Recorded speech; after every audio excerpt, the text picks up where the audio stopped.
नमस्कार विद्यार्थी मित्रांनो, आपण इयत्ता 8वीचं 5वं प्रकरण सामाजिक व धार्मिक प्रबोधन पाहिलेलं होतं. त्याच्यामध्ये आपण प्रबोधन म्हणजे काय हे पाहिलेलं होतात.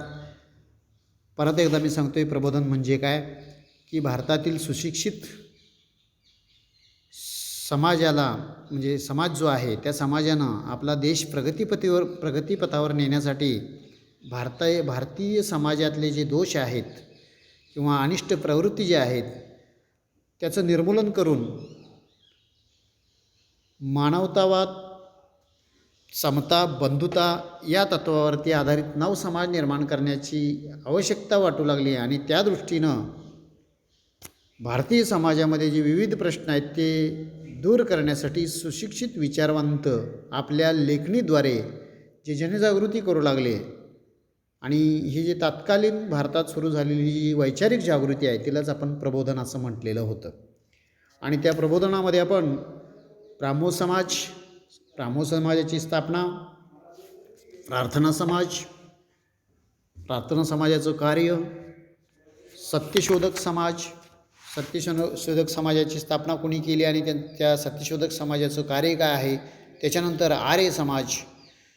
आर्य समाजाची स्थापना, आर्य समाजाचं कार्य, रामकृष्ण मिशन त्याची स्थापना आणि त्या रामकृष्ण मिशनचं आज तागायत सुरू असलेलं कार्य हे आपण पाहिलेलं होतं.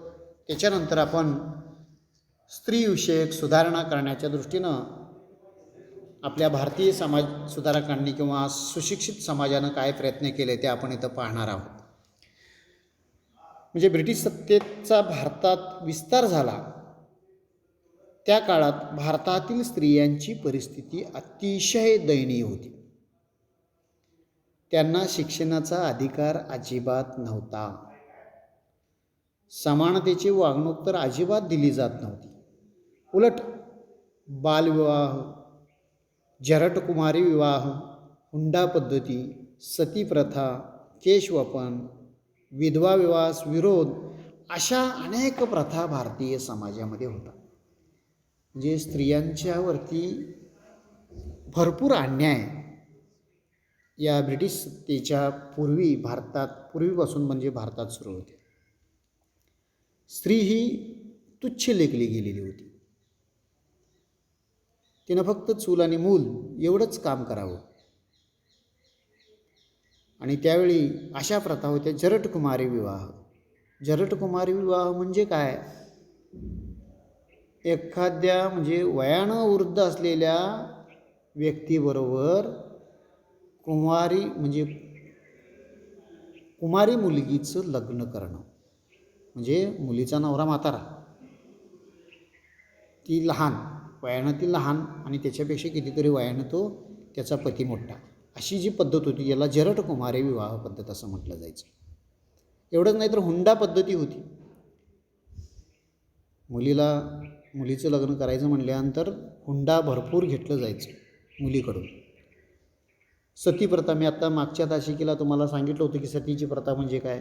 पतीच्या चितेमध्ये काय करायचं, पत्नीनं आत्मदहन करायचं, उडी मारायचं. केशवपन देखील तुम्हाला सांगितलं, एखादी स्त्री विधवा झाली, त्याचा पती मृत्युमुखी पडला, त्याच्यानंतर त्या काही ठिकाणी अशी होती की प्रथा त्या स्त्रीनं विधवा म्हणून आपलं जीवन कंठीत काढायचं आणि ते देखील केशवपन करून, आणि तिला समाजामध्ये कुठंही स्थान दिलं गेलेलं नव्हतं. म्हणजे विधवांना विवाहास विरोध देखील होता. अशा समाजात म्हणजे प्रथा होत्या. आणि मग त्यावेळचे तत्कालीन गव्हर्नर लॉर्ड बेंटिक याला सतीबंदी कायदा करण्यासाठी राजाराम मोहन राय यासारख्या समाजसुधारकांनी मदत केली. आणि गव्हर्नर लॉर्ड बेंटिकनं काय केलं, सतीबंदीचा कायदा केला. त्याचबरोबर गोपाळहरी देशमुख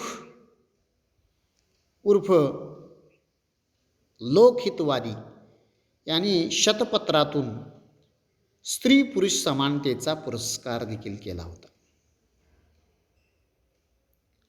आणि 1948 महात्मा फुले यांनी पुणे येथील भिडेवाड्यात मुलींची पहिली शाळा काढली आणि त्यात त्यांना त्यांच्या पत्नी सावित्रीबाई यांची साथ लाभली होती. आणि समाजातील कर्मठ लोकांनी केलेली टीका, निंदा हे सगळं पत्करून देखील सावित्रीबाईंनी शिक्षणाचं कार्य आपलं सुरूच ठेवलं. कारण मुलींना शाळा शिकवायची प्रथा त्यावेळी नव्हती. मुलींना, स्त्रियांना शिक्षणासाठी बंदी होती. आणि महात्मा फुल्यांनी आपल्या पत्नीला म्हणजे सावित्रीबाईंना शिकवलं आणि त्याच्यानंतर स्त्रियांना, मुलींना शिक्षणासाठी शाळा काढल्या. भिडेवाड्यात मुलींची ही पहिली शाळा पुण्यामध्ये. अजून देखील ती शाळा आहे तिथं. बघायला आपण गेलात पुण्याला तरी ते तुम्हाला तिथं पाहायला मिळतं. आणि त्यावेळी या सावित्रीबाई मुलींना शाळा शिकवतात म्हणून लोक निंदा करायचे, शिव्या द्यायच्या, शिवीगाळ द्यायचे, शाप द्यायचे. एवढंच नाही तर शेण मारायच्या अंगावरती. सावित्रीबाई फुले काय करायच्या, साडी तिथं शाळेत जाऊन दुसरं वर एक साडी नेसून ती तिथं काढून टाकायच्या आणि तेच परत येताना आणि परत शेण मारणारच हे त्यांना माहीत होतं. म्हणजे एवढं करून देखील, एवढं लोकांच्याकडून निंदा पत्करून देखील सावित्रीबाईंनी आपलं शिक्षणाचं कार्य काय केलं, पुढं चालूच ठेवलं. महात्मा फुले यांनी स्वतःच्या घरात बालहत्या प्रतिबंधक ग्रह स्थापन केलेलं होतं.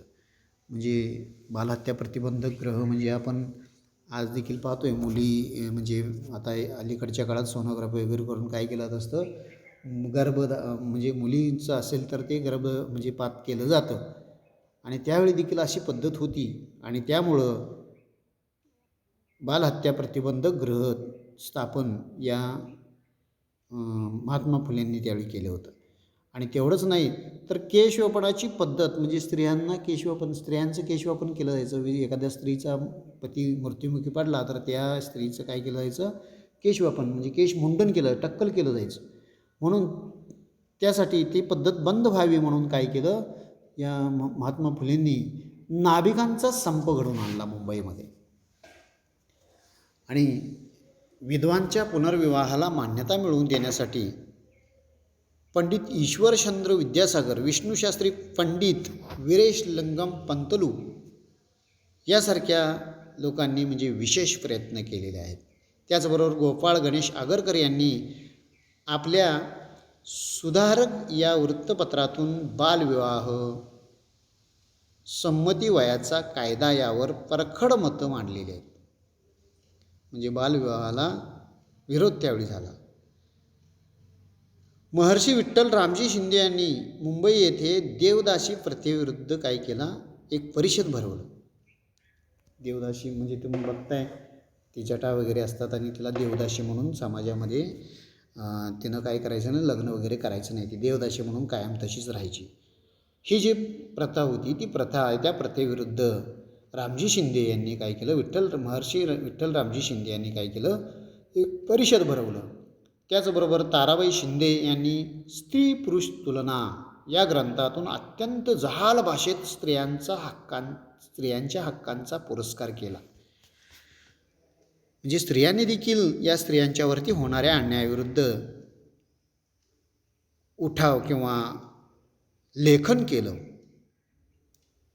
स्त्री पुरुष तुलना या ग्रंथातून जहाल भाषेत स्त्रियांच्या हक्काचा पुरस्कार ताराबाई शिंदे यांनी केलं. महर्षी धोंडो केशव कर्वे यांनी पुण्यात अनाथ बालिका आश्रम सुरू केलं. महर्षी धोंडो केशव कर्वे यांनी काय केलं, पुण्यामध्ये अनाथ बालिका आश्रम. म्हणजे मुलगी जन्मली की ते मुलगी म्हटल्यानंतर ते काय उपयोगाचं नाही, ते काय परक्या घरची असणार आहे. त्यामुळं असं जे सोडलेले आहेत, अनाथ करून सोडलेले आहेत, घरातून कुठेतरी नेऊन सोडलेले आहेत, अशा मुलींसाठी काय केलं, बालिका आश्रम महर्षी धोंडो केशव कर्वे यांनी सुरू केलं. आणि विधवा परिपत्याक्त यांच्यासह सर्वच महिलांना शिक्षण घेऊन पायावर उभं राहता यावं हा त्यांचा काय होता, मुख्य हेतू होता. या बालिकाश्रमचा हेतू काय होता स्थापन करण्यामागचा, की सर्वच महिलांना शिक्षण घेऊन पायावर उभं राहता यावं हा याचा हेतू होता. आणि त्याच्या प्रयत्नामधूनच 20व्या शतकातील भारतातील पहिले महिला विद्यापीठ उभा करण्याचं काम त्यांनी केलं.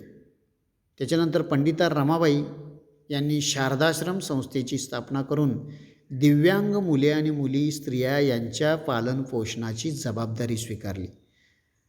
पंडिता रमाबाई यांनी सेवा सदन संस्थेच्या माध्यमातून स्त्रियांच्या परिचारिका अभ्यासक्रम काय केला, त्यांनी सुरू केला आणि त्यांनी स्त्रियांना मतदानाचा हक्क मिळावा म्हणून सरकारकडं काय केलं, मागणी केलं. म्हणजे स्त्रियांना देखील समाजामध्ये स्थान आहे, स्त्रिया देखील मतदान करू शकतात, स्त्रिया देखील निवडणुकीला उभं राहू शकतात. या दृष्टिकोनातून प्रयत्न या सेवा सदन संस्थेमार्फत पंडिता रमाबाई यांनी केले. आणि स्त्रियांवरील अन्यायाला डॉक्टर बाबासाहेब आंबेडकर यांनी आपल्या लेखनातून वाचा फोडली. महात्मा गांधींनी देखील स्त्री शिक्षणाचा पुरस्कार केला. स्त्रियांनी म्हणजे वास्तव्य चळवळी म्हणजे वास्तव्य चळवळीमध्ये, स्वातंत्र्य चळवळीमध्ये देखील काय केलेल्या होत्या, मोलाचं योगदान स्त्रियांनी केलेलं होतं. म्हणजे स्त्रिया देखील स्वातंत्र्य मिळवून देण्यासाठी बरेच प्रयत्न, मी याच्या अगोदर सांगितलेलं होतं की 1857च्या पूर्वीचे उठाव आपण पाहिलेला होता. भिल्लांनी काय केलं होतं, एकूण 400 स्त्रिया म्हणजे देशाला स्वातंत्र्य मिळवून देण्यासाठी स्त्रियांनी स्वातंत्र्य चळवळीमध्ये देखील मोलाचं काम त्यावेळी त्यांनी केलेलं होतं. म्हणजे स्त्रियांना समाजामध्ये स्थान दिलं जात नव्हतं, स्त्रिया सर्व बाबतीत काय होत्या, आघाडीवर होत्या, पण स्थान मात्र नव्हतं. म्हणून हे प्रयत्न त्यावेळी झालेले आहेत. आणि स्त्री सुधारणा चळवळीमुळं समाजातील अन्यायकारक प्रथा बंद पाडण्यास मदत झाली आणि स्त्रियांच्या प्रश्नांना वाचा फुटली आणि स्त्रिया स्वतःचे विचार लेखनातून मांडू लागल्या. शिक्षणामुळं जीवनाच्या सर्व क्षेत्रात त्यांचं कर्तृत्व हळूहळू काय व्हायला लागलं, फुलू लागलं. आज देखील तुम्ही बघताय प्रत्येक क्षेत्रामध्ये स्त्रिया काय करतायत, आपलं कार्य दाखवून देत आहेत. तुम्ही आता सध्या तुम्ही कुठल्याही शाळेचा निकाल पाहिला तर तुमच्या लक्षात येईल की मुलीच काय आहेत, प्रथम 3 क्रमांकाला मुलीच आपल्याकडं दिसतात. म्हणजे प्रत्येक क्षेत्रामध्ये प्रामाणिकपणे या स्त्रिया काय केलेल्या आहेत, म्हणजे काम करतात आणि त्यांना या सर्व म्हणजे स्त्री सुधारक जे आहेत, स्त्रीविषयक सुधारणा घडवून आणण्यामध्ये गोपाळहरी देशमुख, महर्षी धोंडो केशव कर्वे, वीरेशलिंगम पंतलू यासारख्या किंवा महात्मा ज्योतिबा फुले यासारख्या समाजसुधारकांनी या स्त्रियांना मानाचं स्थान मिळवून देण्याचा प्रयत्न केला आणि स्त्रिया देखील त्याच्यामध्ये शिक्षित होऊन स्वतःचं लढा स्वतः उभारू लागले आणि त्याच्यातूनच काय झालं, स्वतःचे विचार लेखन मांडायला सुरू केलं आणि शिक्षणामुळं जीवनाच्या सर्व क्षेत्रात त्यांचं कर्तृत्व आता काय दिसतं, आपणाला फुलून आलेलं दिसतं. आता तुम्हाला एक पुस्तकामध्ये चौकटीमध्ये एक दिलेलं आहे, जरा विचार करा म्हणून. त्यात काय सांगितलेलं आहे, समाजसुधारकांनी स्त्री शिक्षणाची सुरुवात केली नसती तर. विचार करा आणि तुमचं मत जे आहे ते तुम्ही काय करा, तुमच्या वहीमध्ये नमूद करा. काय झालं असतं? वर्तमान काळात स्त्रियांच्या जीवनात शिक्षणामुळं कोणते परिवर्तन घडून आलेले आहेत हे तुम्ही सहज सांगू शकताय. स्त्रिया प्रत्येक क्षेत्रामध्ये आज चमकू लागलेल्या आहेत. देशाच्या कारभारामध्ये देखील आज काय करतायत, प्रत्येक क्षेत्रात नोकरी करतायत हे आपण सांगू शकतोय.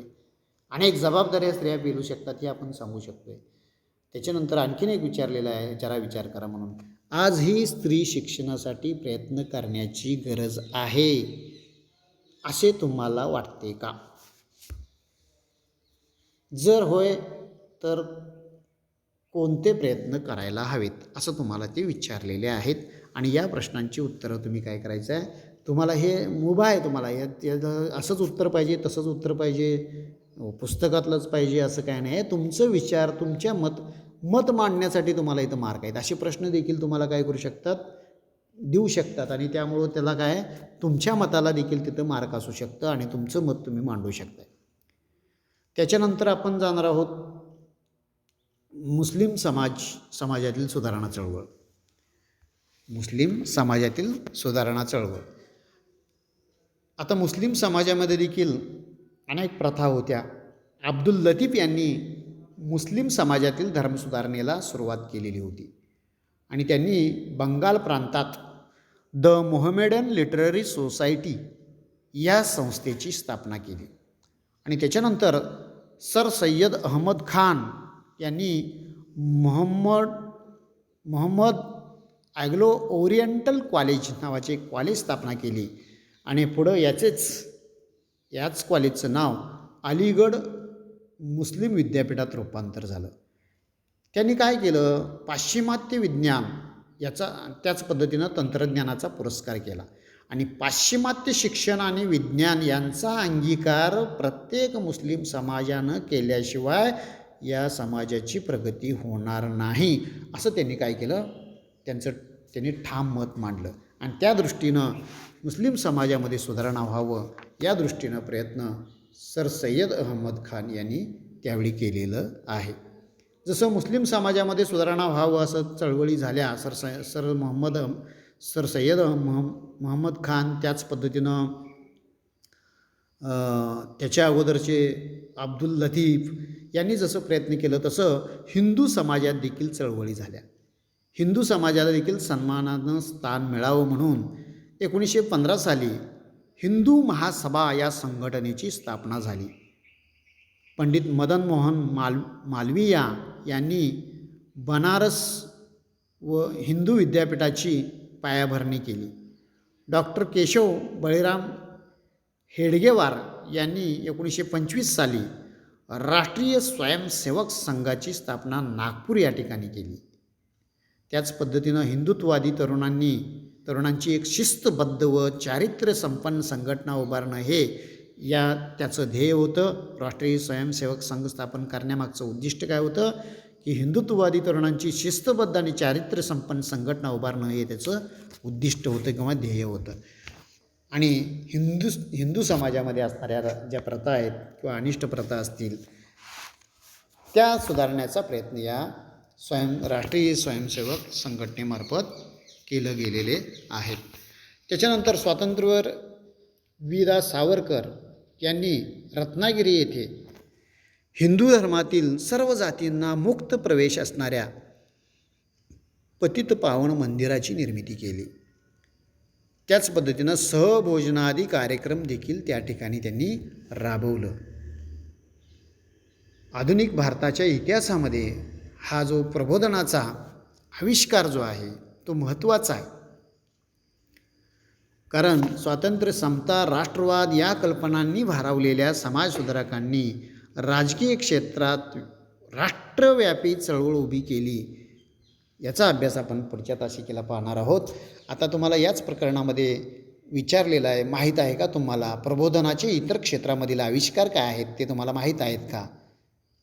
सुधारणेच्या चळवळींप्रमाणेच प्रबोधन काळातील साहित्य असू दे, कला असू दे, विज्ञान असू दे यासारख्या क्षेत्रांमध्ये देखील घडून आलेली प्रगती ही महत्त्वाची होती त्यावेळी. आणि साहित्याच्या क्षेत्रात गुरुदेव रवींद्रनाथ टागोर यांना, तर विज्ञानाच्या क्षेत्रात C.V. रामन यांना नोबेल पारितोषिक त्या काळात मिळालेलं होतं.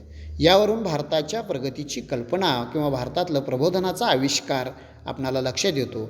आणि अशा प्रगतीमुळं आधुनिक भारताची जडणघडण झाली. कथा कादंबऱ्यांमधून स्वातंत्र्याची प्रेरणा मिळू लागली. समाज सुधारणेचा विचारही व्यक्त त्याच्यातून होऊ लागला. आणि या काळातच स्त्रिया लेखन करू लागल्या आणि नवी वृत्तपत्र, मासिकं ही समाज सुधारणा व राजकीय जागृती म्हणजे राजकीय जागृतीची ही एक वाहक ठरलेली आहेत. आणि त्याच पद्धतीनं कलेच्या क्षेत्रातही या काळात प्रगती झालेली होती. संगीत अधिक लोकाभिमुख होऊ लागलं आणि भारतीय शैली आणि पाश्चात्य तंत्र यांचा मेळ घालून नवी चित्रकला देखील त्याच काळामध्ये काय झालेलं आहे, पुढं आलेलं आहे. तेच नव्हे तर विज्ञानविषयक अनेक ग्रंथ त्यावेळी लिहिली जाऊ लागली. भारताच्या प्रगतीसाठी प्रयोगशीलता आणि वैज्ञानिक दृष्टिकोन हा महत्त्वाचा, याचं महत्त्व लोकांना काय होऊ लागलं, या प्रबोधन काळातच उमगू लागलं. आणि त्यामुळं भारताचा विकास किंवा भारताला प्रगत बनवण्याच्या दृष्टीनं प्रयत्न या प्रबोधनाच्या काळात घडून आलेलं आपणाला पाहायला मिळतं. त्याचबरोबर आत्तापर्यंत आपण म्हणजे भारतीय समाजातील सामाजिक व धार्मिक प्रबोधन हे प्रकरण आपण आता इथं पाहिलेलं आहोत. याच्यामध्ये आपण धर्मसुधारणा आणि समाज सुधारणेचं पर्व आपण इथं याच्यामध्ये पाहिलं. ब्राह्मो समाज, याच्यामध्ये विविध संस्था स्थापन झाल्या. याच्यामध्ये ब्राह्मो समाज, प्रार्थना समाज, सत्यशोधक समाज, आर्य समाज, रामकृष्ण मिशन आणि शीख समाजातील सुधारणा आपण पाहिल्या. त्याच्यानंतर स्त्रीविषयक सुधारणा घडवून आणण्यामध्ये केले गेलेले प्रयत्न आपण याच्यामध्ये पाहिलं. याच्यामध्ये गोपाळ हरी देशमुख आहेत, सावित्रीबाई फुले आहेत, महर्षी धोंडो केशव कर्वे आहेत, वीरेशलिंगम पंतुलो आहेत, पंडित ईश्वरचंद्र विद्यासागर आहेत, विष्णूशास्त्री पंडित आहेत. यांनी केलेले प्रयत्न आपण स्त्रियांच्या विषयक सुधारणा केल्या. त्याच्यात पंडिता रमाबाई आहेत, ह्या सगळ्या आपण रमाबाई रानडे आहेत, हे आपण स्त्रियांच्या बाबतीत केलेल्या सुधारणा पाहिल्यात. त्याच्यानंतर मुस्लिम समाजाची सुधारणा आपण पाहिली. याच्यामध्ये सर सय्यद अहमद खान, त्याचबरोबर अब्दुल लतीफ यांनी केलेलं कार्य पाहिलात. आणि त्याच्यानंतर हिंदू समाजातील सुधारणा याच्यामध्ये देखील केलेलं कार्य, हिंदू महासभेची स्थापना, या संघटनेची स्थापना 1915मध्ये झाली. पंडित मदन मोहन मालवीय यांनी बनारस या ठिकाणी हिंदू विद्यापीठाची स्थापना केली. अशा पद्धतीनं हिंदू समाजातील सुधारणा देखील आपण पाहिलं. आणि त्याशिवाय आपण प्रबोधनातल्या इतर क्षेत्रांमधील आविष्कार देखील या प्रकरणामध्ये आपण पाहिलेला आहात. आता हे प्रकरण इथं संपतं. त्याच्यानंतर याच्या खाली स्वाध्याय दिलेला आहे, तो स्वाध्याय तुम्ही सोडवायचा आहे. आणि ते सोडवल्यानंतर तुमच्या गृहपाठ वहीमध्ये तो सोडवला असाल, याच्या अगोदरचं स्वाध्याय तुम्ही तुमच्या गृहपाठ वहीमध्ये सोडवलेला असाल, तर हा देखील एक पुढचा गृहपाठ म्हणून त्याच्यामध्ये तुम्ही लिहायचा आहे. याच्यामध्ये प्रश्न आहेत, रिकाम्या जागा भरा. पहिला प्रश्न आहे, तो पूर्ण सोडवायचा आहे. पूर्ण वाक्यात ते उत्तरं लिहायची आहेत. त्याच्यानंतर तक्ता पूर्ण करायला सांगितलेला आहे, तक्ता तुम्ही आखून घ्यायचा आहे आणि ज्या ठिकाणी रिकामी जागा ठेवलेली आहे त्या ठिकाणी ते भरायचं आहे. त्याच्यानंतर तिसरा प्रश्न दिलेला आहे, सहकारण स्पष्ट करा. 2च प्रश्न आहेत, ती दोन्ही प्रश्न तुम्ही त्याच्यामध्ये गृहपाठवहीमध्ये सोडवायचा आहेत. आणि टिपाल यासाठी रामकृष्ण मिशन एक दिलेलं आहे आणि त्याच्याखाली सावित्रीबाई फुले यांच्या स्त्रीविषयक सुधारणा, हे देखील प्रश्न तुम्ही गृहपाठ वहीमध्ये सोडवायचा आहे आणि ते गृहपाठ तुम्ही पूर्ण करून ठेवायचं आहे. आता हे इथं आपण थांबूया. पुढच्या तासिकेला आपण पुढच्या प्रकरणाच्या वेळी आपण भेटूया. धन्यवाद.